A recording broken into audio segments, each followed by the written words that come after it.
What's going on, guys? Speedy Mormon here from Complex, and today we have one of the most storied producers in the history of hip-hop, which is a huge statement to say, but Scott Storch is in the building. Scott, what's up? What up? I'm good. How's this quarantine life been treating you? Quarantine life has been, productive, surprisingly. It's given me a lot of time to really, I'm fortunate enough, to have a studio in my house. So I've really been going in and I call it woodshedding, but creating new sounds and innovating and pioneering the next wave. So it's been great for me. Pioneering this next wave, and you have a single with Tyga and Ozuna coming out. Well, I mean, the train has already left the station, man. The song's coming out actually tomorrow. It's going to be released on all platforms worldwide. And, it was not an easy task to get two huge stars like that cleared and, through labels and personally and to do videos and all that stuff during a pandemic, but we made it happen. I got a good partner in crime, my manager, Steve LaBelle. We working and, we got this thing to the finish line. So the single, obviously, with Tyga and Ozuna, produced by Scott Storch, on paper sounds nuts. And I've been seeing little teasers of it all over Instagram and stuff like that. What kind of vibe, what kind of energy are we looking at from this single? I always say this, and it goes back to my first real big meeting I had with Kevin Weaver, the president of West Coast of Atlantic Records, was where I'm doing my project. And he was like, dude, first single has to be so epic. It needs to be global. And, it's got to have that, that Storch touch, that thing that I bring to the table. And I figured what better way than reenacting one of the melodies that worked for me before in a whole different way. And I took the main melody that I put in just a little bit from 50 Cent. Queen. The bum, bum, bum, bum, that thing. Yeah. And I applied that into the world of reggaeton, and I just wanted to make something super sexy, exotic. I'm a guy who spent a lot of time in Miami, so something that made me feel like I would feel when I'm at Club Live, on the right night, just super sexy vibes, Miami shit, and it's it's just one of those records, and I hope everybody enjoys it. Word. So you got everybody excited. Scott, I want to talk to you about studio life for a second. When you're producing or when you're in the lab doing what you do, how essential to your art is the shades and the cigar or the blend? Because I feel like I don't really smoke cigars like that unless they're stuffed with cannabis. Okay. But I do. I'm a big advocate of marijuana, and sunglasses has kind of been, one of my trademarks, and it's just something, to me that, I lately I've been wearing a lot less sunglasses. It's not like there's something hidden under there. Oh, he took them off. He took the shades. You know what I'm saying? I got blue eyes, so I'm all right. But if I had blue eyes, I would be throwing them off, man. And I tell you what, when you have something like a trademark like that makes you memorable in certain ways, it's a good thing over time, because it's everything, it's good. It's just good for imaging and people remembering, something that stands out. For sure. Now let's go down memory lane for a second. I read somewhere, and I don't know the accuracy of this, that at one point you spent 32 weeks out of a 52-week year at number 1 on the Billboard Hot 100 through various tracks. Is that true? Yep. That was a hell of a year.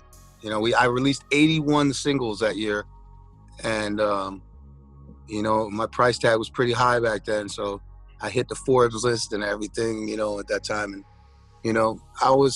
I've always been driven, and I'm still driven. The only time I went down the wrong road with the cocaine addict and the nightlife and the partying. All that shit came for me late. I was already 30, and I had been making music since I was 16 years old, literally every day.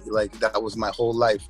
And even after making a whole bunch of money, I had all these fancy cars, but they wouldn't be found in front of a nightclub. They'd be found in the parking lot at the Hit Factory. You know what I mean? And then just at some point, I started interacting with certain people, and it led me to be going to the clubs and to paparazzis, and and that blossomed into hitting the bathroom, doing some coke and Molly and all that, and just losing sight of what the gift that God gave me, and it had to end. It was a decade of debauchery, and once I got through it, I jumped right back in, and now I'm rebuilding and leaving off where I left off.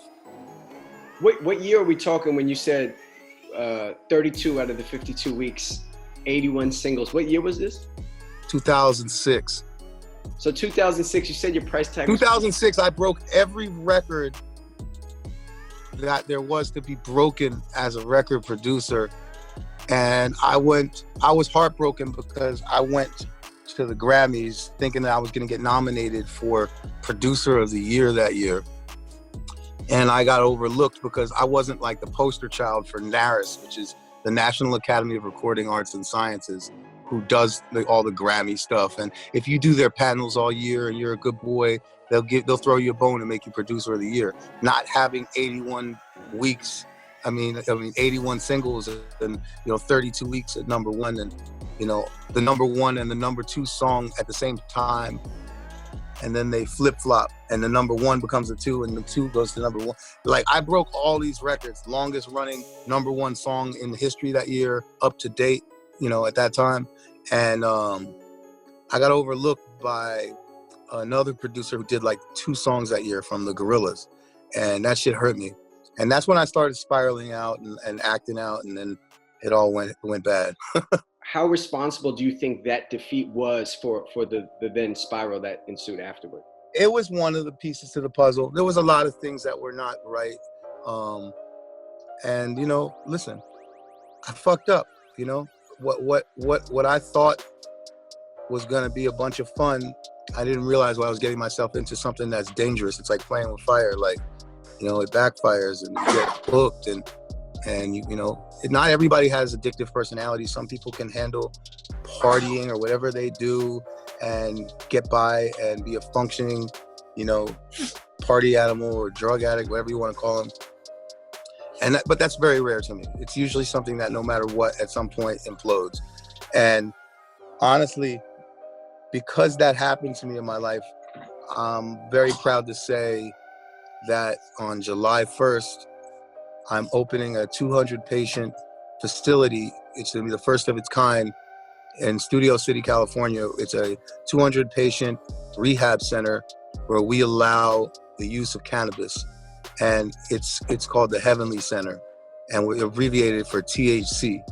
Ah, that's dope, the Heavenly Center. Yeah.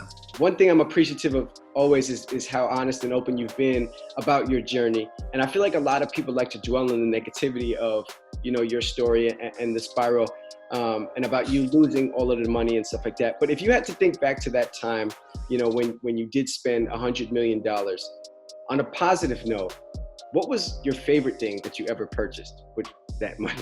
Man, I bought some obnoxious stuff. Just because. I bought an umbrella once for 50 grand. It was, crocodile. I bought a Bugatti on a whim, I bought, 120-foot yachts and, mansions and planes and everything. I just lost sight of it. That's what cocaine does. It's an excessive drug. It makes you excessive. And like a lot of those things I would get just to prove to myself that I was still like cool, and that I was in denial. Like, yo, you're a drug addict. Like, nah, I'm not a drug addict. Look, I'm gonna go buy a Ferrari for all my friends. Like, you know what I mean? Like, just whatever, just dumb stuff. And I regret it, but you know what? It leads up to where I'm at in this. I'm actually really inspired. I might, if nothing happened to me like this, I would have never experienced all this, and who knows where I'd be right now. I might be bored with my life and whatever. So I'm inspired, and the comeback is real. And I got like what they call the eye of the tiger, and I'm putting out positive energy and working real hard and putting my hours in. I got good people around me, my girl Flo. I have a newborn baby that's bringing me so much inspiration.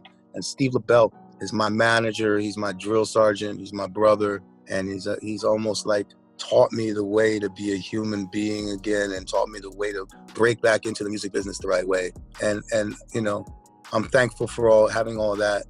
And I'm in a great place. I'm happy. I'm excited. And Steve always says, once a threat, always a threat in terms of the music. And they're going to see that, you know, tomorrow when this song comes out, that I'm a force that always will have to be reckoned with. You can't, you know, a lot of people, once you get knocked down, like you said, like they always want to dwell on the negativity, and they don't want, because they don't want to let you back in the circle because they're comfortable, they're eating good right now. When I come around, I take some of that away. You know what I mean? Because you know, you give me, if a head of a label calls me and says, do this for me, it's going to get done right. It's going to get done on time. And they're starting to realize that. And we got some monsters coming out that I'm not even going to tell you who or what or how. But I tell you, next time we do an interview together, just remember I told you this interview, we're going to have the jam of the summer.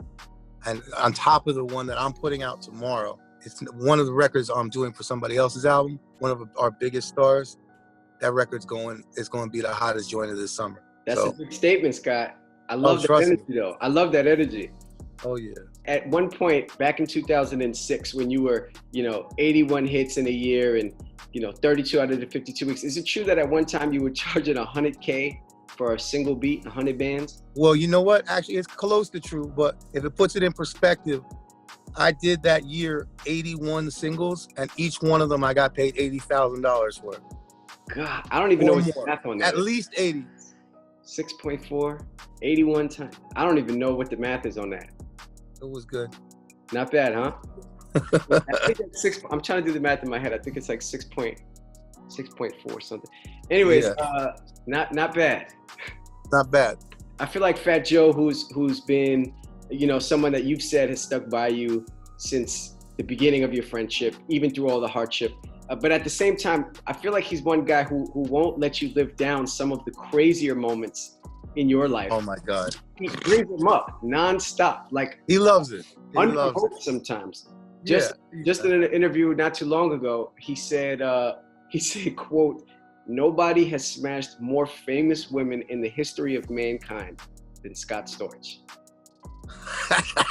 I'm sure there's some of these cats running around now that got Storch numbers, but I was there, I was in a good place, and I definitely had my fair share. I put a little too much of my time at, banging broads when I should have been in the studio banging the keys. You know what I mean? But I got that, listen, I'm in a different place in my life, and perhaps one of the reasons that I'm so settled and comfortable being in a relationship now, and I'm not conflicted in any way with that, and I'm super happy, is because I did all that fucking in my past, and I got that out of my system. When you think back to those days that Fat Joe constantly talks about, just of partying and doing all of that stuff, is there a specific party that sticks out in your mind? Okay, so I'll tell you this. There was 2 islands that are right next to each other on South Beach. One of them is Star Island, and one of them is Palm Island. I had a house on Palm that I could look out my door, and I could look back, and I could stand on the back. I had a boat behind my house, and I would sit on my boat, and I could see Diddy's house. And he had a little boat on it behind his shit. And both of us had these like retarded mansions, He still has his. Unfortunately, I don't have mine anymore, but we'll get another one. At any rate, he would have a breakfast at his house after the club before we would go to the after party. Or I would have a breakfast at my spot before we would go to the after. Like, we would go to like Privé or Mansion, and that's where the warm up, or Cameo. Then it would end up one of our houses. Then it would end up like downtown, like Space or 11, or one of those places. You know what I'm saying? Bruh, it was going down. It was fun. We had morning hot parties that we were still up, all the time. What were the breakfasts like? Catered. They were catered. Not bad. Diddy's notorious for that. I had to bite his style one time. Like he started that trend. I was like, okay, Super Bowl in Miami, I'm gonna do the brunch thing. I remember we had all kinds of people walking through the door. I mean, everybody, people from all walks of life, from Pamela Andersons to Jermaine Dupri, this one, that one. Everybody was in the building. Snoop, Mike Epps. There were so many characters. Goodness. We had a blast, and maybe too much of a blast. But we're gonna relive all of that madness. I can tell you now, finally, for sure, we're doing a major motion picture on my life story. See, that's what I was going to ask you about, because people had been speaking about it. I've heard you even tease it, I think, on the Breakfast Club, but you kind of, it was very vague. It's finally come to fruition, and it's going down, and I'm pretty sure that we got who I wanted to play me. I can't say the name right now, but he's into it. So, who I think would be a good person to play you? Oh. Pete Davidson. Pete Davidson. Wow, that's interesting. Not only because of like the uncanny resemblance, but because when I think about who kind of closely resembles your lifestyle, back then, of being with all of these famous women and leading. Yeah, being a rebel. What do you think? That's actually something I never thought about. I can't say the name who it's looking like it could be, but I wouldn't rule that out. You know what I mean? But I think we got somebody that I really been shooting for, and he's with it. So we'll see. Everything will unfold, but the movie is definitely going down, and we're gonna put our heart and soul into that, just like the music, and tell the story fair, tell it right. Like, as you can see the way I interview, I don't try and paint myself into being an angel. I was a piece of shit for a while in my life. And, I got back to being a human being, which is what I started out as. And, the movie's going to tell the real story. I feel like back in the day, hip hop was very much centered around, being the money makers and being the people who sold drugs. Whereas today in the music, we have artists very openly speaking about being the ones that use drugs. And it's become so prevalent in the music. Do you think that there'll be, any long-term effects of things like that? Yeah, a whole bunch of kids becoming lean heads and pill poppers and dumb shit. Like, I always say, I don't want rappers to like preach about not doing drugs. Just don't preach about doing drugs. Just don't talk about doing them. Don't glorify them. Like, if you're gonna do it, just fucking do it in your bedroom somewhere or whatever, and don't like rappers are, very influential. Their words and affects the rest of the world. Like, so people look up to them and glorify them, and they got to be careful what they say. That's all I can say. And there'll definitely be, we're losing a lot of people. You know what I mean? A lot of people are behind the scenes, very unhealthy from it, and I just pray a lot of times that I don't get that phone call about somebody I love. That we lost another one. Yeah, let's talk about the Verzuz battles, which a lot of people have been enjoying over this quarantine. People got to watch you take up Manny Fresh. It was a good one. Oh yeah, big shout out to Swiss Beats and Timberland for enjoying, inviting me to the party. Yeah, how fun was it being a part of that? No, it was cool. I mean, it was a little funny style the way I was treated while I was on that, but I deal with it. Nothing bothers me. I know who I am. So, and people like to try and take punches at you, just for no reason. But like, all of these beat battles, every single person that has competed collaborates with other people occasionally. And for me to play my collaborations and things that I did the nucleus of and all that, to be not, they attempted to say I should be disqualified because I used those songs. But, that makes absolutely no sense. You know what I mean? Yeah. Do you think that there needs to be like some sort of mandate that like, you can't play collaborations and then maybe no one should be allowed to play collaborations? Or if you did this. Dude, there have been battles that the whole entire thing are one big collaboration. I mean, Babyface did a battle. He made every single one of his songs with LA. I mean, come on. Look, if Pharrell did a battle, he can't play any Neptune stuff, which is almost everything that we made. They did with Chad. These things don't make any sense. Like, it's not about that. I didn't set out to make everything that I participated on by myself. That's not a competition. You know, being responsible or being mainly responsible for big hit records, that's what counts. Yeah. Like, nobody else but me did this.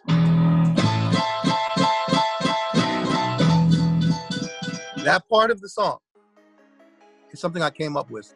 If Dre and I collaborated on the rest of the production together on the song, whatever it is, I'm entitled to play that, you know, because I delivered that piece to the world. And that's how I feel about that. And I feel like, you know, that's all good. I know every producer collabs. And I know a lot of the producers that you think don't collab, they get packs of all the music and they program drums around it and they put their name on it and put it out. All of them. I'm the guy that makes the stuff that they can't do. I love that energy. For those that know how to program some hot ass drums. I love that energy, man. Finish records. We do the melody and the tone center for the record. You know, if I'm gonna play, I want to redo something from the past, like sample a record. I'm not sampling it. I'm gonna like replay it all live, find the original sounds, and remake it. Just a little bit, and the new record. Yeah. I mean, even stuff that I didn't do that I want to like redo. Okay, word. But you've been quoted saying that Me, Myself, and I is likely your favorite record, either that or Lean Back.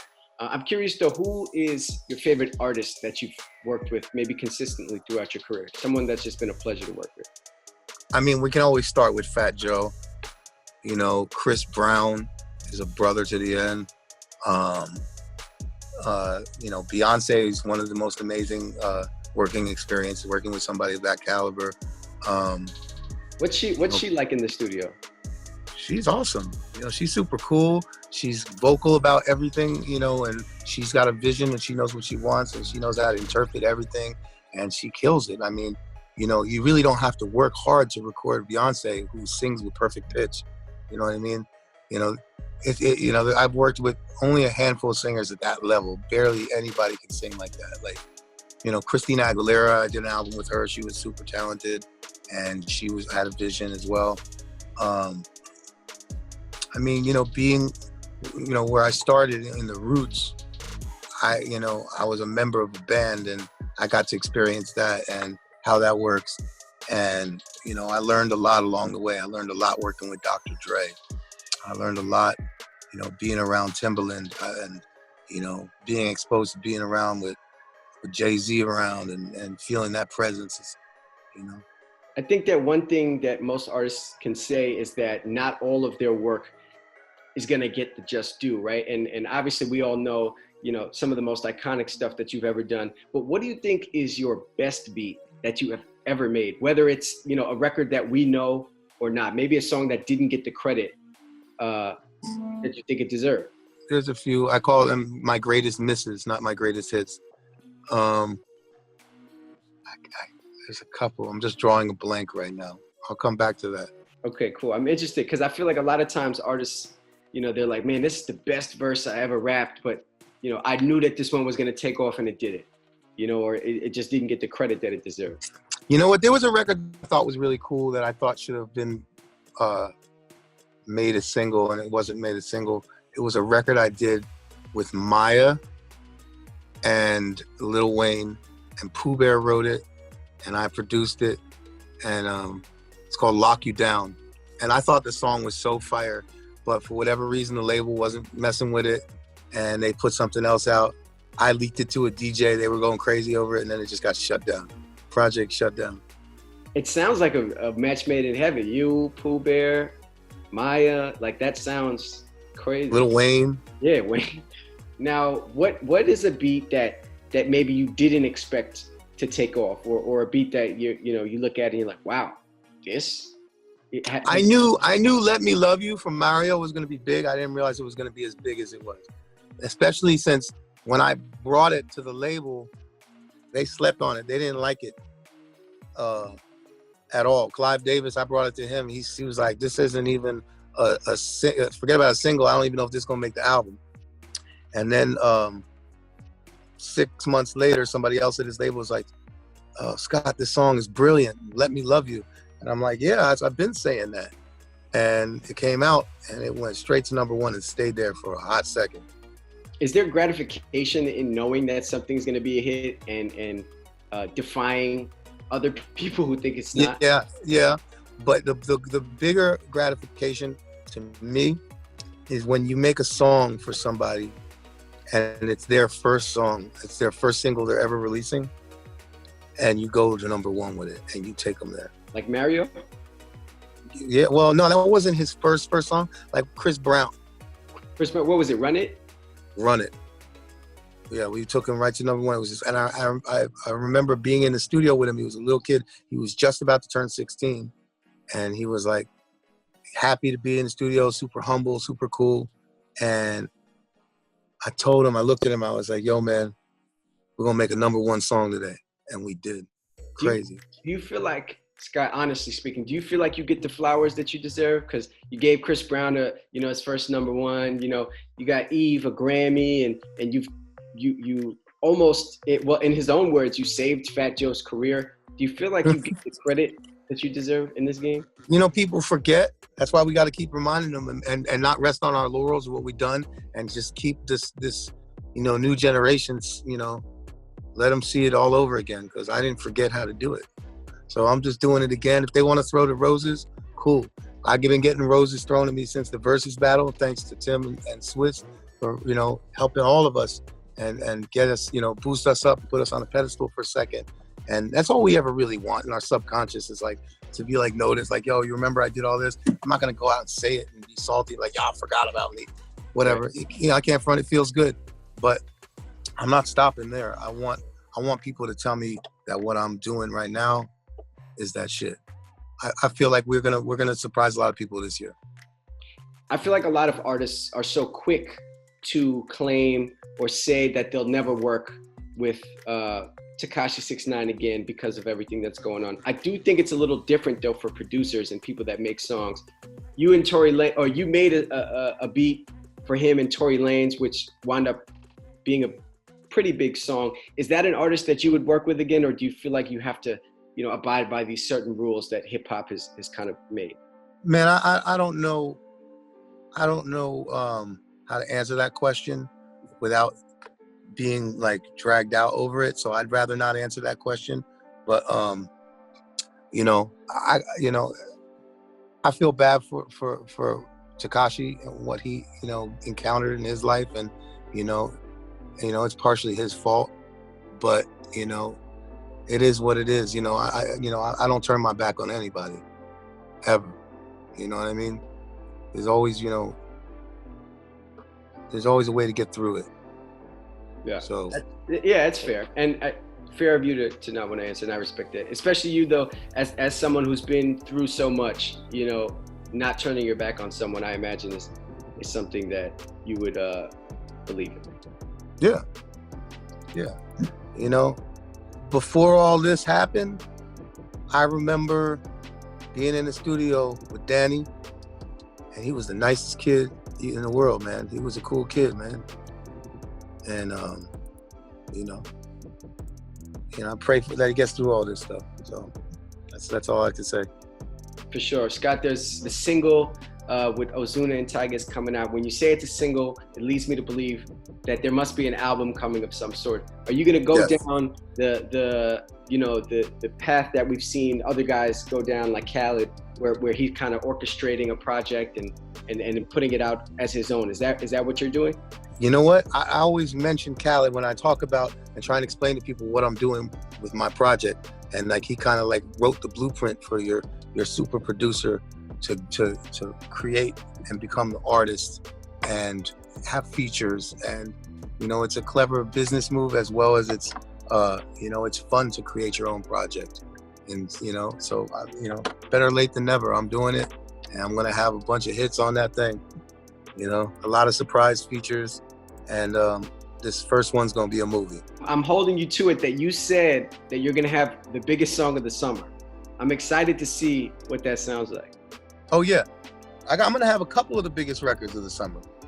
Well, but you know, it's just about summertime now, Scott. Where they at, man? I'll see you tomorrow. I like that energy. On all platforms. As you look down at the bust down paddock, I like. Is that the bust down paddock? Oh yeah, you know what that is. A little something. A little something, you know. But it, you know, that's factory shit, man. We don't do factory too. Oh, you don't. Come on, we do. Come on, man. Diamonds. Come on, we do factory, baby. I love this energy, Scott. I love it.